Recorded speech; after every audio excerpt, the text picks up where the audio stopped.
Football ইতিহাসের এমন 5 জন footballer যাদেরকে স্কিলের রাজা বলা হয়। Number 5, Neymar junior. ব্রাজিলিয়ান এই ফুটবলার বল পায়ে পেলে হয়ে যান জাদুকর। তার চোখ ধাঁধানো স্টাইল এবং স্কিল কোনো জাদুকরের থেকে কম নয়। Number 4, Cristiano Ronaldo. পর্তুগিজ এই ফুটবলার ফ্রি স্টাইল স্কিল এবং স্টেপ ওভার দিয়ে বারবার ডিফেন্ডারদেরকে বোকা বানিয়েছেন।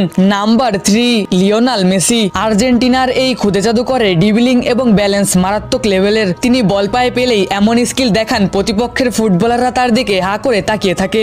Number 2, Ronaldinho. ব্রাজিলের এই ফুটবলার বল পায়ে পেলেই প্রতিপক্ষের ফুটবলারদেরকে নাচিয়ে ছাড়তেন। তার এই চোখ ধাঁধানো স্কিল কোটি কোটি দর্শকের মন জয় করে নিয়েছে। নাম্বার 1 দেখার আগে তুমি যদি ফুটবল খেলা ভালোবাসো এবং এই ছবিটিকে তুমি যদি মন থেকে পছন্দ করে থাকো, তাহলে ভিডিওতে একটি লাইক দিয়ে চ্যানেলটিকে সাবস্ক্রাইব করে কমেন্টে জানাও এদের মধ্যে তুমি কার ফ্যান। Number 1, Diego Maradona. আর্জেন্টিনার এই ফুটবলার একাই প্রমাণ করেছেন যে ফুটবল একটি জাদুকরের শিল্প।